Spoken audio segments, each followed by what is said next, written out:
2.2. That is the number of children that every woman needs to have in the United States for our population to maintain its current population. The idea of 2.2, where that number comes from, is that the female needs to have two kids, one to replace her and another to replace the father as the mother and father grow old and eventually pass away. And those children will need to have 2.2 more children to maintain that population. The additional 0.2, why isn't it just 2, is because not everybody is going to grow up and have children of their own. So that additional 0.2 is the additive, the number of additional children that have to be born to account for not everybody becoming a parent when they grow older. A developing country that unfortunately has a much higher child mortality rate, where a lot of children don't make it to adulthood, is going to have a much higher number. But that number, 2.2 for the United States, is called the fertility replacement rate.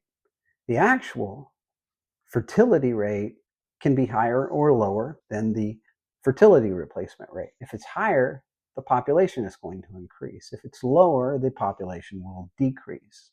Prior to 2008, the United States had a number that was very close to the 2.2. After 2008, it dropped significantly.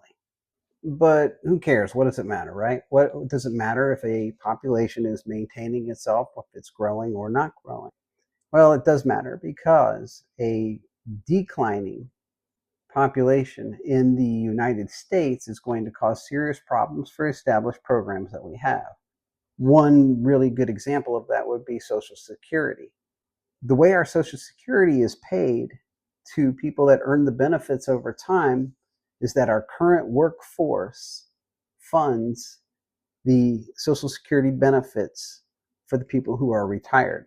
Now, you can make adjustments, and they do this a lot, right? They do adjust the age that you can retire and how much your benefits will be based on how much FICA taxes are coming into the system.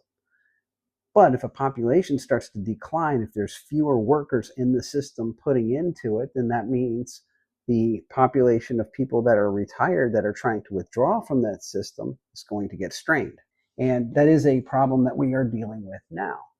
It should also be known that there are problems if you have too high of an actual fertility rate relative to the replacement rate. This can put strains on education systems, childcare systems, healthcare systems, that kind of thing. So you want a stable actual replacement rate compared to the fertility replacement rate, compared to what you actually need to maintain it.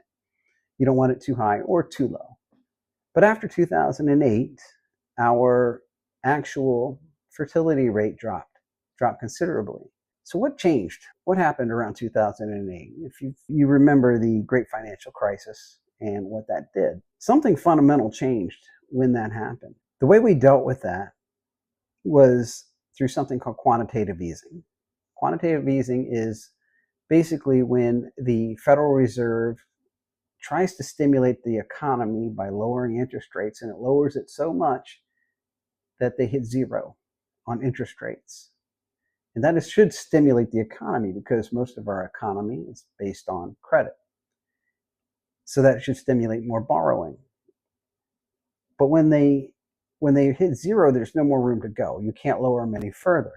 So what that leads to is another way to stimulate the economy, which is quantitative easing. That's what they tried. And that's basically printing money, giving it to banks, and hoping that in throwing money out into the system that will cause more people to have money and spend it and grow the economy again, get people back to work, that kind of thing. So it's a way of getting you out of a recession or even a depression, some kind of a financial crisis, by money printing. This happened again, of course, in 2020 when the COVID pandemic happened. In 2008, though, when that happened, this money flowed into the economy, but it doesn't flow equally into the economy. It doesn't flow fairly into the economy. Most of that money floods to people that already have money. And if you picture a person who's wealthy that gets more money, either via tax cuts or just money flowing to them somehow, What do they do with it? They tend to invest it in something. And that something could be stocks, could be bonds, could be real estate. Whatever they invested in, it's going to go up in value, and that's asset inflation. So you get asset inflation through quantitative easing. Mark Cuban made a statement, and he was quoting somebody else, but I heard him say it. And basically, he called quantitative easing UBI, universal basic income, for rich people.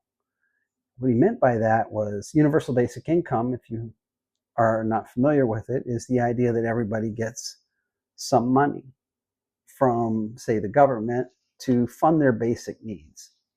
Quantitative easing, though, is kind of like that, but it primarily flows just to the rich people, disproportionately to the rich people. Everybody might get some, but it's going to help the rich people more. You could say that that's going to benefit people, benefit everybody, but it doesn't. What it causes is people getting priced out of ownership of everything if they don't already own assets. The people that already own the assets are going to benefit from that inflation. The people without are going to have to work longer and harder to attain those things. And as everything gets more expensive, those people have less disposable income to fund into those things. It's hard to buy stocks and contribute to the stock market and grow investments when your rent goes up. So I like to use the analogy about Monopoly. But picture a Monopoly game. Everybody starts off on go, right? The game is about to start. And you all have the exact same amount of money. Let's say there's 4 people playing. Everybody has $1,500 of Monopoly money, and they're about to start playing. So there's $6,000 in the economy, in this Monopoly game economy. And you start playing, and the first player lands on something, and they buy the property. They spend some of their money on it, right? And the game keeps progressing and progressing. Over time, everybody's passing go, and more money is flowing into this economy. Every time somebody passes go, another $200 gets pushed into the economy. So what happens is, by the end of the game, the 4-player game that was $6,000 to start is going to have well over $6,000 in the economy because money kept flooding into the game over time. But also, probably, say it's a 3-hour game of complete misery for most people that are playing it. Eventually, you're going to start seeing who has a chance of winning, right? You're going to become pretty aware that you have no chance because all the properties are gone. You don't own them, and nobody's going to trade with you to help you have a chance of winning. So you're kind of out of the game. That's kind of the situation that our economy is in and has been in for a while. A lot of people are priced out of the economy. It's a lot like starting a Monopoly game after the game has been going for a while, and all the properties are taken, and there's houses and hotels on everything. Monopoly makes for a fun game, but it makes for a terrible way to run an economy. We would not want our actual economy to go like a Monopoly game because everybody loses. Everybody, even the one who wins in the very end of the game, loses if it's a real economy because money stops flowing, right? It's game over. It's done. You've bankrupted everybody. You're the only one left, but there's nothing left. If you could continue playing past the end in real life, if it ended that way, you would have pitchforks going after the person with that owns everything. You want a sustainable economy. You want a fair economy. You want people to have upward mobility, but you don't want it to ending up like a Monopoly game where there's nothing for almost everybody but one player, or in a real economy, a handful of people own everything. But we are ending up right now in that situation. I think it's useful to think about how much $1 billion really is. Like, we hear, oh, there's a billionaire, there's a multi-billionaire. Elon Musk has 200, 300, 400 billion dollars. How much is $1 billion?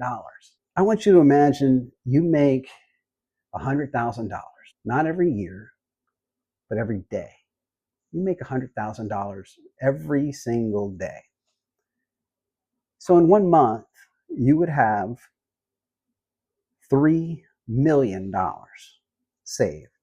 I'm not going to use interest. There's no compound interest involved in this. That would overcomplicate this. This is just a thought experiment. But you would have in 1 month $3 million. That's enough to retire on, right? $3 million. Just using the 4% rule, you're going to have $120,000 a year that you could withdraw from that to live off of.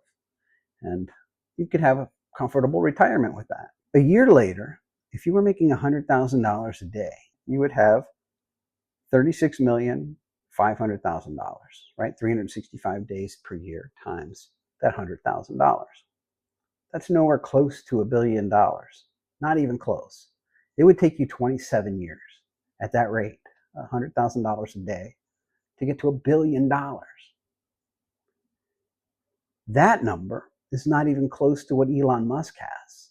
Not even close. It would take 9,000 years to get to Elon Musk's wealth if you earned $100,000 every single day. This is the level of wealth inequality in this country. What you're seeing is what our landmass, the United States landmass, would look like if it were divided up like wealth is. What you see is 1% own this entire swath of the economy, 9%, so this would be the top 10%, own this part, and then you get down to the below 90% with the next group owning this. But notice this part, 40%, half the population of 350 million people in the United States. It's almost half of that number. This is all they own. This is it. This is not a sustainable economy. Going back to the monopoly game, it's going to end like a monopoly game if we don't get our act together and fix this. But how would you make that game go on forever? Let's just say you're playing Monopoly and you had the goal of not making it a fun game, but making it a good economy. What would you do? How would you change the rules of the game? You might say that every house, every time you pass go, gets taxed per house. And every hotel gets taxed at a certain point. You might say that everybody who passes go that does not own a house gets a certain amount of money that's more. The point being, it doesn't matter what you do. This would make the game go on a lot longer, right? There's all kinds of ways to engineer a monopoly game, change the rules of that game to make it sustainable. If you just let capitalism, pure capitalism, guide the entire game from start to end, it will end. It will end with everybody bankrupt, and this is what you have. Is everybody has nothing except for one person, and then it's game over. But in a real economy, we have to engineer it to prevent that from happening. So if you think about it, there's two forces happening at the same time. One is, how much money do the richest people have? But the other force is, how much disposable income do the people at the bottom have? So let's just take the top one. If you limit how much the richest person in a monopoly game has, and you say, well, maybe you can only own 2 houses. This wouldn't be a fun game, right? It would be trust me, this is a miserable game. But what would happen is you can't get that rich, right? You can't, because you only own 2 houses. You just can't bankrupt everybody anymore. Contrast that. If you give more disposable income to the bottom, they can keep paying rent. They have more money to flood into the rest of the economy. Now, in a real economy, when there's more money at the bottom end, more disposable income, it gets spent right away. It doesn't flow right into assets. It gets spent on things they need, food, shelter, whatever they spend money on. It might just be going out to a restaurant even. It might be some things like that, right? This benefits all the businesses that cater to that demand. So when you prevent that from happening, you decrease demand for businesses that can grow the economy. When you have a consumer economy, you need money flowing right to the bottom. So this gets into what kind of tax system we need and what kind of an incentive system we need to have a healthy, stable, growing economy. I want you to look at another chart. This is showing our debt to GDP over time. So what is GDP? GDP is gross domestic product. There's 4 components that go into it: consumer spending, business investment, government spending, and net exports. Those 4 things add up and they equal GDP. GDP it's not a great metric for really understanding the entire economy. It's not. You can have a lot of bad things that contribute to GDP. But it's a useful number, especially when you use it in a ratio, like comparing our debt to our GDP. But you need more numbers to actually really understand the economy. It doesn't tell you anything about wealth inequality or anything like that. But looking back, if you think of GDP as kind of like the income for a country, going back a long time, you can see back here at 1950, our debt to GDP after World War II was about as high as it is now. We managed to lower it, as you can see, over the next 3 decades. Debt to GDP went down. But what else did we do during that time? The interstate highway system was funded. Social Security was funded. Medicare was funded. Medicaid was funded. The Apollo program, going to the moon, lots of things were funded during this time. How did we do that? How did we spend all this while simultaneously decreasing our debt to GDP? We were on a long downward trajectory for a long time. But in 1980, you see it change. It goes up. Why? What changed? Well, this is the time of neoliberalism.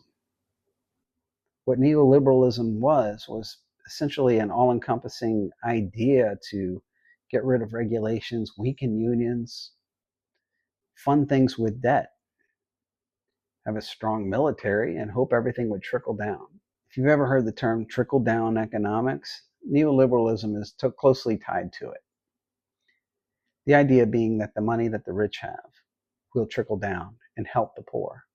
It doesn't trickle down. It makes everything more expensive because it prices people out of the economy, because assets increase in value and people cannot afford it. Again, if you can't afford to pay rent, you don't have money to invest in the stock market. So even if that's going up, it's not helping you. We lowered the tax rates drastically under Ronald Reagan and continued to do so through different administrations throughout. This is neoliberalism. Lower taxes, decrease regulations, pretty much destroy unions, and expect that to be sustainable. It's about as sustainable as a Monopoly game.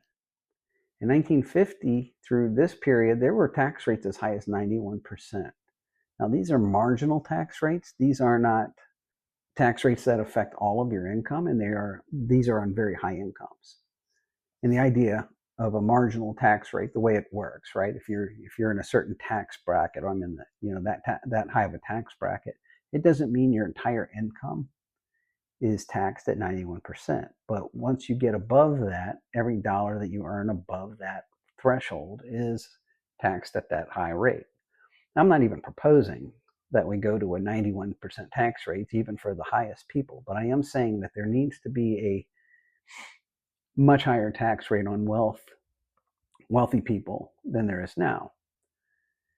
Some people have floated the idea of a wealth tax. Some people have floated the idea of a very high income tax.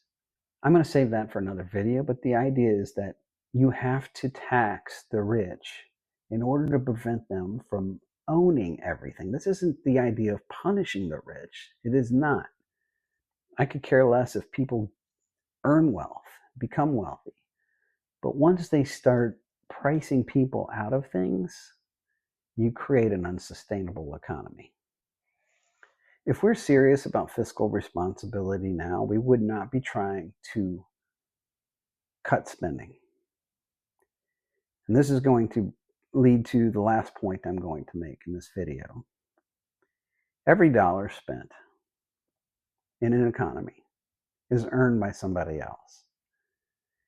In other words, if I go out and spend $10, I spend it on something. Somebody earned that money and then they have it to spend. And then somebody earns that money and they have it to spend. You extrapolate this through the entire economy, spending equals incomes. One person's spending is another person's income, and similarly, one person's debt is another person's asset. But with regard to spending, you cannot cut spending without simultaneously cutting incomes, because they're just two sides of the same coin. They're the same thing. So if we cut spending, we cut incomes, what we're doing is we're cutting our GDP. And if you think about debt to GDP as a ratio, that's the denominator, the GDP. If you decrease the GDP, you're increasing the debt to GDP ratio. If you do that, you're making the problem worse. Additionally, you have less taxable income flooding because you have less income, so you have less income tax, so you have less tax revenue flooding into the system. This is austerity. This is a terrible, terrible situation to be in. It does not solve the problem. If you want to be fiscally responsible, you have to control spending. I'm not saying don't control it. Make it productive spending that will grow the GDP. So the GDP can grow into our current debt. And you do that by funding things at the bottom. For example, if you gave people more disposable income at the bottom by just simply saying you don't have to pay for your own health care. Health insurance is now covered. It's a societal expense. I don't want to say free, because somebody will invariably say nothing is free. But you make it something that society just has paid. You don't have to change jobs or chase a job to get it, right? It's covered. It's not going to be something you have to pay out of pocket for. It's paid with tax dollars through a progressive tax system. And you make it so childcare is also covered, and college is also covered. And suddenly people at the bottom have more disposable income to live off of and then spend, which creates demand, which grows businesses, which grows the economy, which grows GDP, and lowers the debt to GDP ratio over time. This is the direction that we need to go if we're serious about solving this problem. My fear, my worry, my concern right now is, well, there's a lot, but the one of them, dealing with economics, is that this is not the direction we are going. What we are doing is just the opposite. We're going to go down the austerity route, and we're going to make the problem a lot worse. And what that's going to do is it's going to lead to younger people who no longer see an opportunity in this country to leave. And as I began this video, 2.2, if you start that situation, now you have people leaving the country, not contributing to the workforce. How do you get that number back up to 2.2? You could bridge it with immigration, but what are we doing with that? It used to be a country where people wanted to come here because of the opportunity. You would have people come here and work, put their kids into college, and that second generation would end up being the doctors and lawyers and engineers and school teachers in the future. But now we're hostile to immigrants. We're essentially kicking them out of the country when we need to bring them in to get to the fertility replacement rate. My hope is, if you're watching and made it through this video, that you see the problem that we are facing and you realize that the way we are going about it right now isn't going to fix things. It's going to make it worse. And the sooner we realize it, the better. If you stuck around this long in the video, I appreciate it. Please click the like, click the subscribe. Let me start growing this channel. I'm just starting out in this. I just kind of want to get this idea going. I think this country is still worth saving. I think its story is not written yet. We're going through a moment right now. I think we're going to get out of it, but it's going to be hard and it's going to be long, and change is never easy. But with everything, with every change, it's up to us to draw the path forward.